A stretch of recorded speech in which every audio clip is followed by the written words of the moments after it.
Remakes are outperforming actual games. You're seeing remakes popping off way more. And apparently, it's not nostalgia. I think they're right. Remakes and remasters seem to be dominating these days. Yep. And here's what's kind of cool. There's a new survey, and it shows something real striking. That 90% of you have played a remaster or a remake within the last few years. Which isn't really a surprise. I mean, I've certainly played a few. I imagine you have. And who could blame you? These games are dominating. And the biggest example is probably Elder Scrolls Oblivion Remastered, because that has outsold all but one of the new games released this year. Isn't that fucking pathetic? That is so pathetic. You might wonder then, is this just the industry's future? An endless cycle of nostalgic re-releases forever? No, I think the re-releases are a stopgap measure before video games become based again and made by people that actually play video games. One of the big problems is that the video game industry has been taken over by mentally ill Funko Pop collecting leftist millennials that hate themselves and that are fat. And they don't make good video games. And so what's happening right now is we're seeing a market correction, and many of those games are failing. All consuming itself. That's what's happening. Turns out maybe not. Because for most people playing these remakes, it's actually not about nostalgia. No, it's the game's literally better. Impossible because most of them haven't played the original version. Yeah. And that's just one snippet of the new data we've got about remakes. When I say every week brings a new remake or remaster, that's not idle words, it's quite literal. Last week had Trials in the Sky first chapter and Platypus Reclayed. This week there's Pac-Man World 2 Repack. Perhaps not Oblivion Remaster tier, and you'd be forgiven for being confused at how it appears there's some cultural zeitgeist crying out for early 2000s games that have already people, it's not early 2000s games, it's that these games that came out a long time ago were so ridiculously fucking good that I don't think people even realized how good they were. That's the thing. Is like you go back and you look at Legend of Zelda: Link to the Past. That's it. I mean that's there you go. Been re-released, reported half a dozen times. It's a bit weird, but in 2025, remake culture has really just reached new heights here. Like, to put some stats in the Elder Scrolls Oblivion situation, that remaster sold more copies in its first month than the original game did in 15 months. And in total, it has already completely outsold the original release of the game, which is kind of I wonder if it outsold Starfield. Wild. Now, you could argue that something sad is happening here, that publishers are just pushing lazy nostalgia grabs because they can't make new games that are good. Oh, wait a second. I think that's partially true. It's probably easier to do a remake of a game than completely make a brand new game. I think that's probably true. Like, they're going to bank on guarantees and for sure things. Definitely. Yeah, of course they would do that. And that nobody's money's going to new games. And then maybe this all shows us that people crave the good games of the past that we used to play, not the bad games that we get now. Yeah, well, that would make full sense because of a kind of staggering statistic from this recent survey, that 85% of you have played a remake or a remaster of a game that you did not play in the first place. Well, of course that makes sense. I mean, it obviously makes sense. Like, there's a lot of people that, like, for example, I watched, like, the 10 Commandments. The first time I watched it with like the remastered version of it, like with higher fidelity and, you know, like a couple of like digital correction things. And like, I didn't watch the version that my parents watched in movie theaters in like the 50s or something like that, right? Like, so I think this is very common across most types of media. Actually seems that this stuff movie goes so hard. Is expanding it does. It's into really a new audience. Let's dive into the survey, and to do that, we gotta define our terms. Remakes are complete reimaginings built from scratch, so updated graphics, gameplay mechanics, and sometimes story elements. I'm one of these people. I played Demon's Souls for the first time when it was remade for PS5. remasters are enhanced versions of originals. Great game. That means Incredible. improved visuals, sound, and performance, but the core gameplay staying the same. And here's what the data tells us. MTM Consulting surveyed 1,500 US and UK gamers, and GameIndustry.biz brought the data to our attention, and for the sake of uniformity, they gave respondents those specific definitions so everyone's on the same terms, and then they asked people how they feel. And the findings, so there's the 90% stat of people having played at least one remaster or remake. What a massive indictment of the current video game landscape, that remakes of video games from 15 years ago are just totally blowing out the brand new games that they've put all this work and millions of dollars into. That's bad. That's real bad. Nostalgia sells? Well, congratulations. You're retarded. And considering how many there have been, that's not a surprise. Then there's the 85% stat that I just talked about. But there's some other ones too. 80% and 71% of people respectively believe that these games are comforting and nostalgic at the same time as being a good way to share beloved games with new generations. So through these numbers, we actually see that the majority of people are picking up these games for the first time. See? We'll come back to Hear that? But where it's getting tricky for publishers is what the hell to do. And we've got big examples of that. Some of them are, say, older Assassin's Creed remake examples. There's the whole Space Marine 1 thing. And there's a core tension. If you change the game too much, some people won't like it. If you don't change it enough, other people also won't like it, because maybe what they're expecting is a Resi 4 remake tier of work. But you know what's nice? We don't need to take this shit in vibes, because now we've actually got some data. Of course. Let me know if this gels with your experience. So 35% of players say remakes are better when they change narrative or gameplay elements. 30% say they're worse. 35% say they're fine either way. So you can't say this. It depends on the mechanic. Like, there are some mechanics that are good to change, some mechanics that aren't good to change. It really just depends. Like, it's a case-by-case basis. You like, in general, changing narrative elements, though, I think that's a pretty big no. Like, I don't think you should be changing that. I mean, except for, like, in certain unique circumstances, right? Yeah. If you're a developer, what do you do? It's a third. Like, the camera in Ninja Gaiden. Like, Ninja Gaiden Black, they should have changed the camera. The camera was bad. They should have made it better. Those are the kinds of changes that I think should happen. But things like making the game easier or, other stuff like that, maybe not. A third, because regardless, it seems some people are going to be unhappy. This might explain the continual discourse around these games. We haven't settled on a correct approach, but we have now learned some things. So what affects player experience the most? Well, making games look and feel modern, and as the survey people put it, gamers expect major graphical overhauls, updated controls, and improvements to mechanics. I think people really just want to see the cinematics in a better quality. Like, even with Warcraft Reforged, I think that's what a lot of people were looking forward to. It's like, I think a lot of people were hoping that they were going to show, like, the Illidan Arthas fight and then reimagine it. But they did the laziest, worst possible thing imaginable. Now, this is where we can get into some solid examples. Take Capcom's Resident Evil remakes. Deforged? At least one of the interviewees specifically cited tank controls. Basically just saying gamers of a younger age would probably struggle with them. And yeah, can you imagine the Zoomers and the Gen Alphas trying to do tank controls like original Resi? That would be mad. Well, obviously, if you change too much, it will feel wrong to fans of the original. Like, in a way, there has to be a little bit of authenticity promoting clunk in the controls of Leon, because if he controlled like an uber badass, he wouldn't exactly play like one, because it's your mastery of his controls that actually nails the character's development and capability throughout the series. But as we press on through the survey, well, we get to talk about pricing. And certainly, there's opinions in pricing. 74% of users expect a game to be cheaper than the original release to a greater or lesser degree.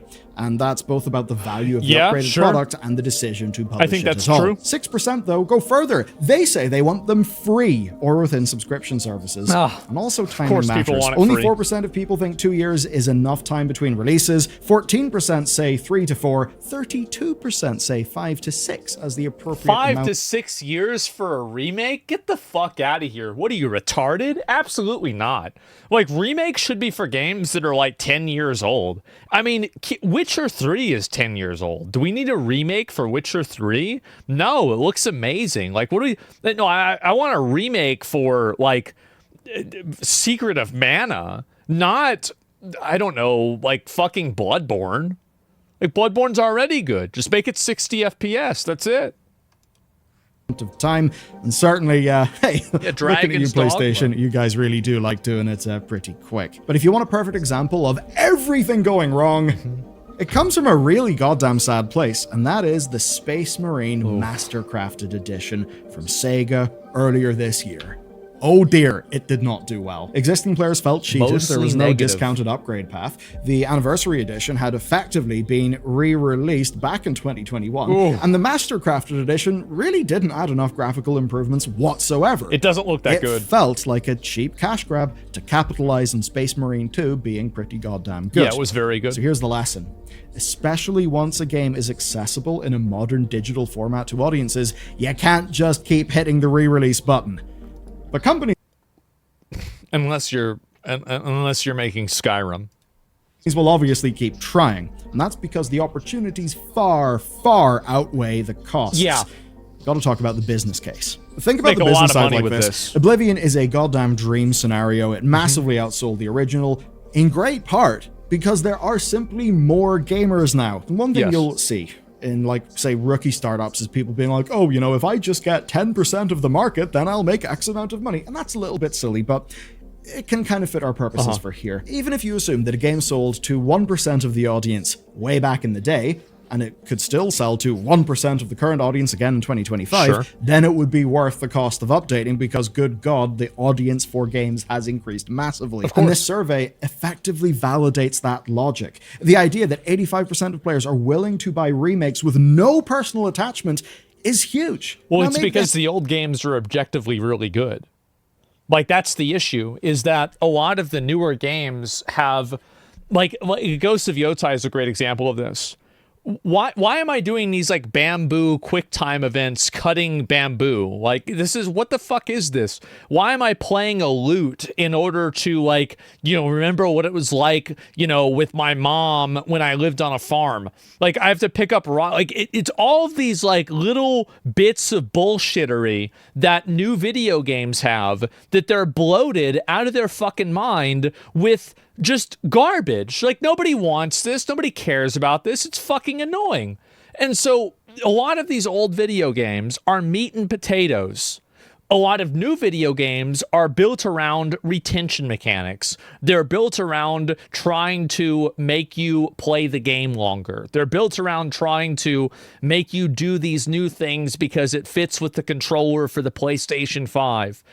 This is not something, this is a top-down decision that's being made by the developer or the publisher, not necessarily the player. Like, another good example of this is Assassin's Creed Shadows. Like, why do you have a house building simulator inside of Assassin's fucking Creed? You get to decide the color of the cat in your house? I thought you were supposed to be assassinating Oda Nobunaga. What the fuck is going on? And so I see this stuff. Nobody asked for this. What's this bullshit? And so I see this happen with all of these games, and I think to myself, it's just fucking ridiculous. The amount of mini games, little bits of bullshit in all of these games. Assassin's Creed 2 has a similar thing, but building your village. Maybe it was a good idea then, maybe it wasn't. I never played the game. I don't know. But I'll tell you, with Assassin's Creed Shadows, it had no fucking business being in there, and it was development time, investment time, and you needed to have this in order to do functions in the game. So you needed to go to the house. You needed to upgrade the blacksmith because that allowed you to change traits on your weapons and on your armor. And it's like, what are you talking about? What is this? And so I see this happen, and it's very frustrating to me. And I think that a lot of gamers want to play video games. They don't want to play shitty versions of a movie. They don't want to play mini games that wouldn't have even been made as an arcade machine in the 80s.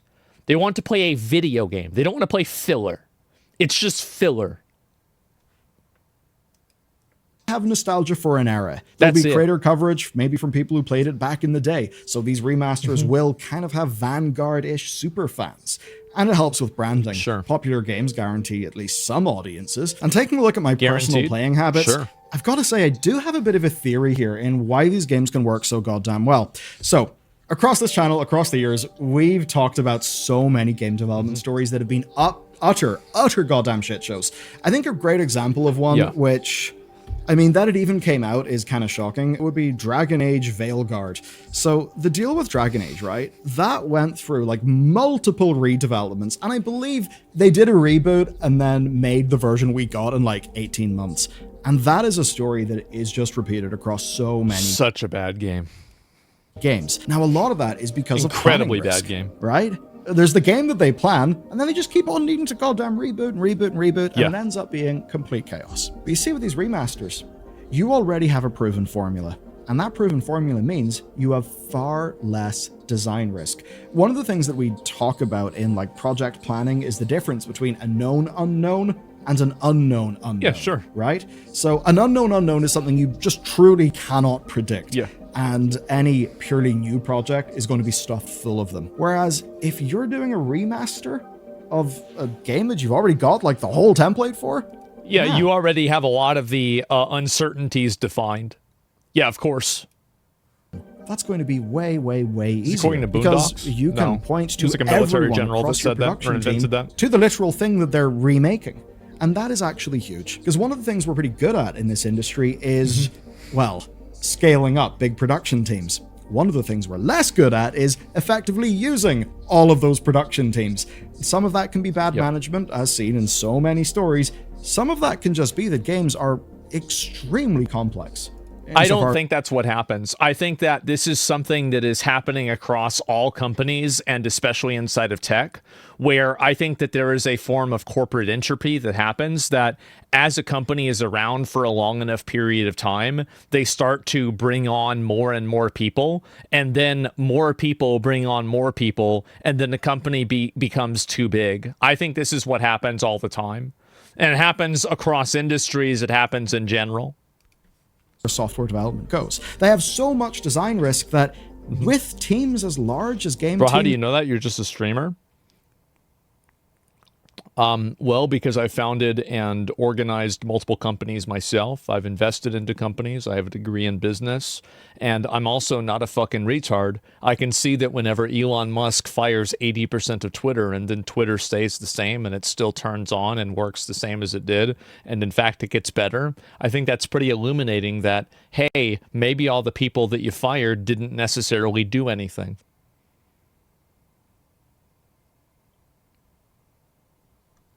You don't need to be a genius to be able to see what's in plain sight.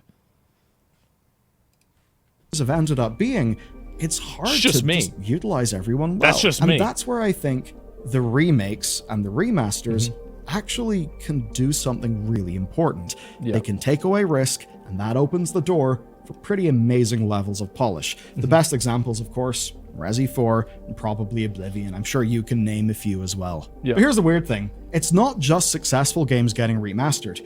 Any game rude to you, it's aggravating? Well, I just think that they're stupid. Like, I don't really take any offense to it, right? It's like if a dog barks at me, I don't ask myself what I did wrong. I'm just a moron. It's not something I would be like, oh, wow, I wonder what I did wrong. There's no reason to take care of that or be serious about that at all. Exists within an IP library can get a second chance. If a game was niche before, well, actually that niche could be far larger in 2025. And that's why we've been seeing companies hoovering up legacy IP. Oh, seriously. Embracer does it. Atari does it. Then they shut down the studios. Microids. I think I'll go with Microids. They do it as well. If you can sell die-hard fans of the old stuff, the same you can also sell to new genre fans. And it seems that's been driving a lot of IP hoovering up over the last few years. Ultimately then, it's a perfect storm. You get either lower development costs or perhaps more efficient deployment of your capital because, well, you know, you're remaking a thing. You already know what the thing looks like. Even better for the rights holders, there's the potential of outsourcing for upscaling and improvements with the likes of, say... Blizzard outsourced and a couple of other companies did. Usually outsourcing doesn't go very well, but it's quite common. Asper. That sort of thing's always been the case, but with this new data that we've got, we can see that the audiences, we are just as responsible for all of this stuff happening, because we actually do turn up for these games and we buy them. Because they're good. You know what? Whenever I think about my recent play habits, yeah, there's actually a lot of this in them. Well, also keep in mind, look at Classic WoW. I don't know if he's going to use that as an example or not. It looks like probably not. But like Classic WoW is a really great example of sometimes the old stuff was actually better than the new stuff. Because it's been Oblivion remastered. Recently, Last of Us Part 1 remastered. You know why? Friend hadn't played it. We wanted to play through it together. The upgraded version, as it turns out, while yeah, the multiplayer ain't there, god damn, it is gorgeous. And the gameplay updates have it playing slick as hell. It's been a brilliant experience. And it proves the core of The Last of Us is as timelessly good as it always was. If you give it a big new lick of paint, it'll just be the best version to play now. Exactly. In the best case, it can be like when you get a new scan, a new remastering of a classic movie that's absolutely beloved, that allows people to fully enjoy it and fully appreciate it on newer hardware. And I think that's honestly great for games. There's loads of games that I think shouldn't be relegated to the past. But there is another... Yeah, Blizzard did this recently with remastering, not really like changing a whole lot, but bringing out Warcraft 2 again. They did the same thing. And yeah, it's also, it's a money grab. It's easy money. It's good for fans. It activates old fans. It gets them back into the ecosystem. There are only positives. Side to this. Making new games is more expensive than ever. And as an example of that, Shuhei Yoshida, who you may know for being fairly legendary within PlayStation for a long ass time, he was saying recently, and he's not with PlayStation anymore, but that the single-player games now cost so much money to make that they actually need the additional income from remasters and PC ports to maybe stop spending so much money on motion capturing people's faces and just focus on making a game rather than a movie. That's my opinion. Actually make shit viable. Now, theoretically, there is an upper limit here. You can't constantly remake old stuff because eventually you'll run out of it. Sure. And if there's any form of reckoning our industry is going to face, it's probably that senior staff have often been treated quite badly. There's been a lot of burnout. There's been a lot of people leaving the games industry. And in an ideal world, they are the people who make the new games using all of their experience. And in my estimation... Yeah, you're losing the old baby boomer and Gen X super based developers that, you know, like just, you know, all the old guys that used to make video games, right? You're losing all of the old based guys and you're replacing them with Labubu millennials that are obsessed with like fucking deviant art and they're furries. And so, big surprise, they don't make games that are as good as the original Quake with Antifa. Yeah, and they're part of Antifa. Exactly. Yeah, you're losing the wizards, and the wizards are being replaced with orcs. You combine that with a lot of industry trend chasing, that's probably a large part of why a lot of new games just don't feel like they hit as good as games used to. Games that when they're remastered, it sure does seem we all lap up and buy. Okay, what I want you to do is let me know what is your best and worst recent experience. Well, I gotta show you guys. Remake or remaster. And once you're done with that, well, there's a company we need to talk about. It's called Bungie, because, goddamn, I think they need a remake or remaster at this stage. But seriously, the situation's kind of dire. Bungie's and you can learn done. all about that in this video next. This is a great video. Let me link it to you guys. It's a Belluar video. Give it a like. Give them a sub if you haven't already. And yeah, fuck Bungie. Well, the best has to be Oblivion. Well, we got to go back. See, y'all might not even realize how hard this went. Like, if I go back and I show you Oblivion remastered intro.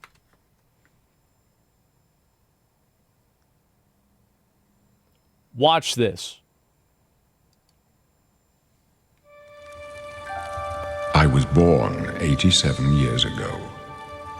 For 65 years, I've ruled as Tamriel's emperor.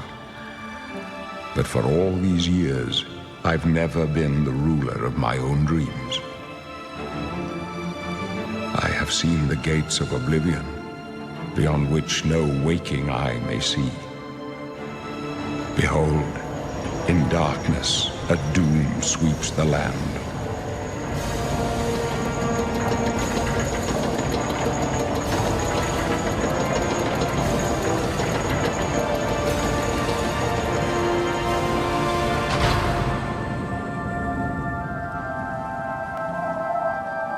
This is the 27th of last seed, the year of Akatosh 433. These are the closing days of the third era and the final hours of my life.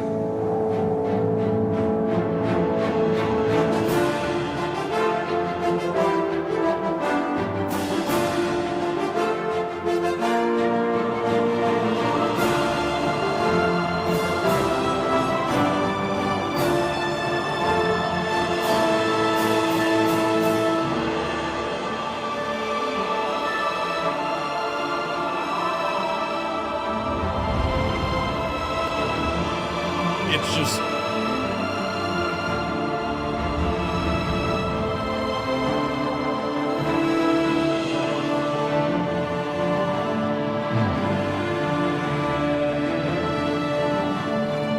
And then it takes you right into what's happening.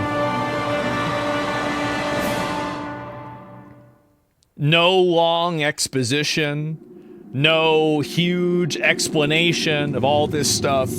Just 2 fucking minutes of absolute fucking cinema. Holy shit, that was amazing. Like, I didn't remember the intro at all. So, like, I was really kind of watching it for the first time whenever I played the remastered version. And I was like, oh my god. Like, this was insane. It was so fucking good, man. Yeah, I actually had the balls to build a sense of intrigue. Yeah, exactly. Like, I mean, it was, no goofball millennial humor, nothing like that. It was just fucking amazing, man.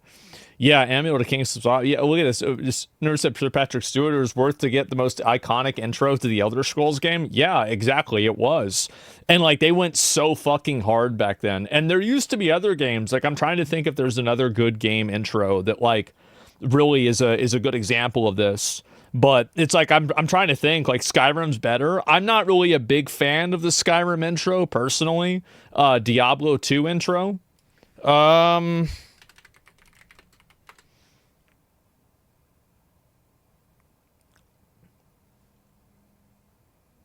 Yes.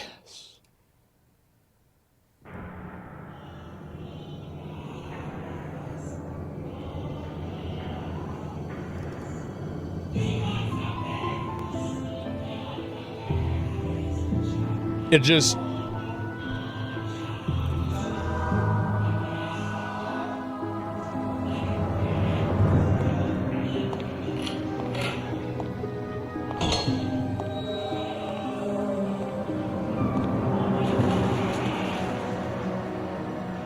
Final Fantasy 10 intro was peak too.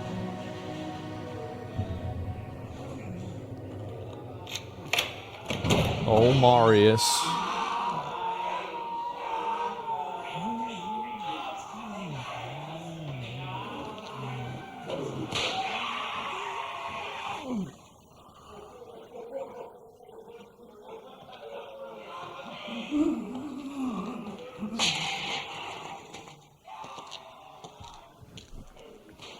Stupid Marius. So, Marius, at last I find you.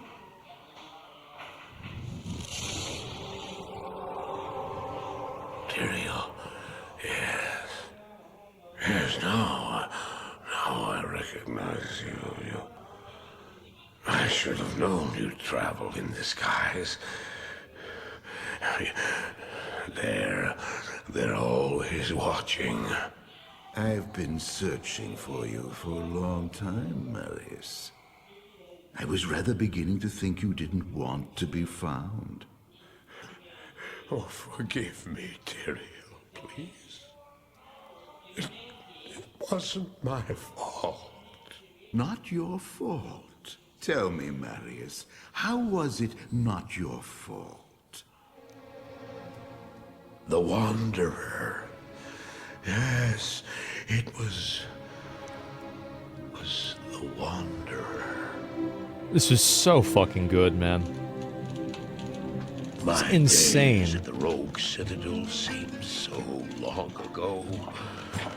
I sought The thing about these refuge trailers, from my memories in the company of other outcasts. there's no like fucking witty Marvel things. There's no little funny comments. It's just straight fucking raw aura. High in the mountains. There's no slop, no fluff, no goofing. Just the raw, real shit. Do you want something? Just dude shit? Yeah, exactly. No no message, no pronouns. Oh, I fought sleep for days at a time. No weird politics. For when I dreamt, the memories would return. Memories of the monastery and the evil Authenticity? Yeah. which had claimed it. Dreams, memories. I couldn't tell the difference anymore. And I gotta say, this is a game made by guys for guys. I'm gonna say it. And the evil from This my was dreams absolutely followed me a in guy my game. heels. The formula? How had he Yeah. found me here? How could this broken shell of a man, barely able to carry the weight of his own sword, be the burning terror which drove me to hide here? The dialogue is really good too.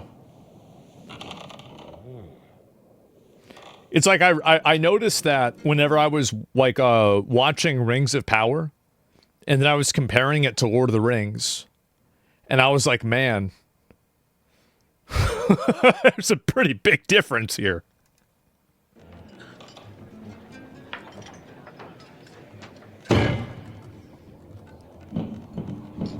Everything's so fucking dark too. To have demons of his own that he struggled to contain.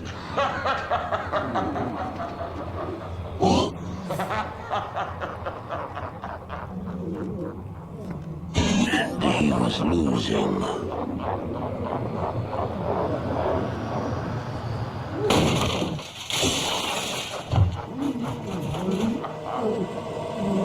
The laughing in the scene, yeah.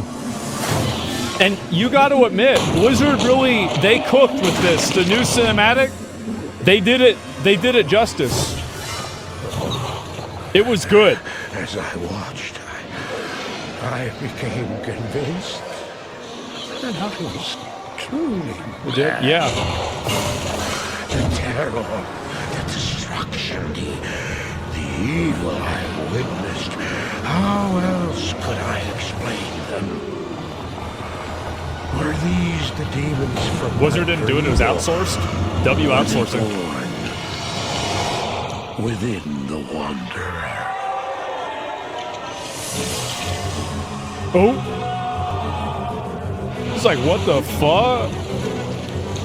What the fuck? Oh. Oh, what is this?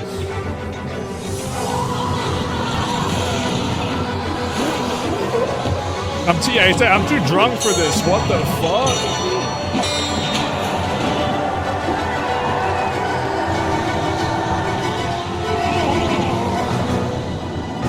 And this game went so hard, man.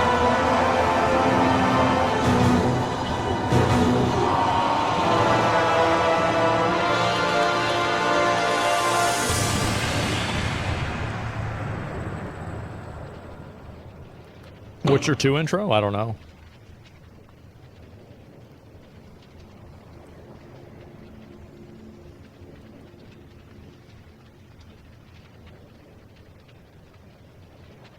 This is so badass. I need to quit smoking, bro? Yeah, exactly. Why did I follow him? I don't know. Why do things happen as they do in dreams? All I know is that this is one thing that I loved about it. It was never even, why did I do it? It's just the way, that's the way it is. Beckoned. East, always east. Yep. It was brilliant, yeah. From that moment, we traveled together east. Always into the east.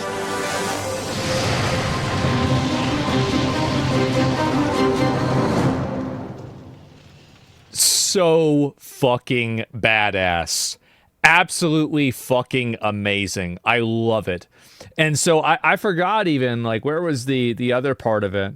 And I guess that was, like, maybe not it. But either way, some of these are just so fucking amazing.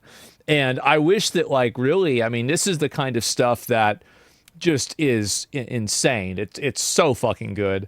And so, like, yeah, now the cinematic intro, well, I don't know. I mean, I'm pretty sure there's a number of other good ones, but, like, those are two of them that I would give you an example for, right?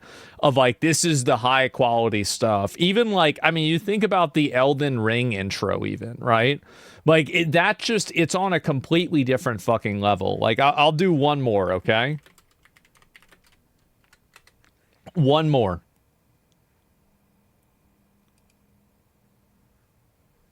In the age of ancients, the world was unformed, shrouded by fog. And this is the in-game cinematic.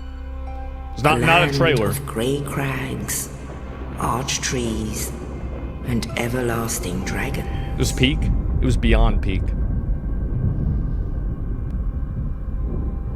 But then there was fire. And with fire came disparity. Heat. I remember watching this, playing this the first time. It was crazy. So good. And death. And of course, light and dark.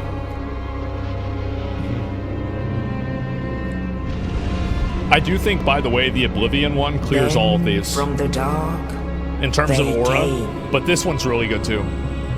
And found the souls of lords within the flame.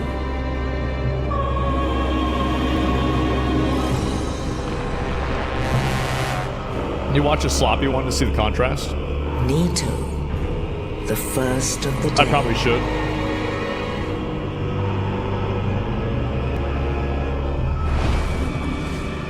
The Witch of Izalith and her daughters of Chaos. This is so good. Gwyn, the Lord of Sunlight, and his faithful knights. And the furtive pygmy, so easily forgotten. Man. Do Veilguard next? No. I will not. With the strength of lords, they challenged the dragons. Absolute coolest fucking scene in the entire cinematic. Gwyn So badass. peeled apart their stone skills. The witches weaved great firestorms. Nito unleashed a miasma of death and disease. And Holy fuck, the yeah. scales betrayed his own, and the dragons were no more.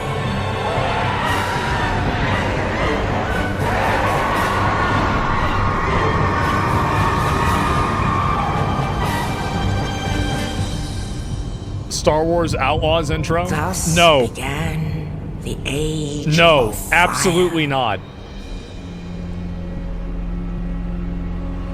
I will not But do that. soon the flames will fade, and only dark will remain.